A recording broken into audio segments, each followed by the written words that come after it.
نحمده ونصلي على رسوله الكريم اما بعد فاعوذ باللہ من الشیطان الرجیم بسم اللہ الرحمن الرحیم۔ ناظرین کرام، آج کی ہماری دعا کا موضوع نکمی عمر اور دنیا کے فتنے سے پناہ مانگنے کی دعا ہے۔ دعا یہ ہے: اللہم انی اعوذ بک من البخل واعوذ بک من الجبن واعوذ بک ان ارد الى ارذل العمر واعوذ بک من فتنة الدنیا واعوذ بک من عذاب القبر۔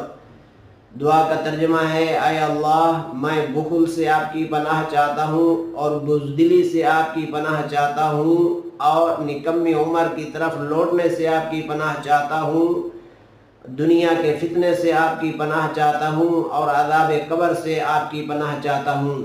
تو ناظرین محترم، آپ اس دعا کو بھی اپنی زندگی کا معمول بنائیں۔ صبح شام نمازوں کے بعد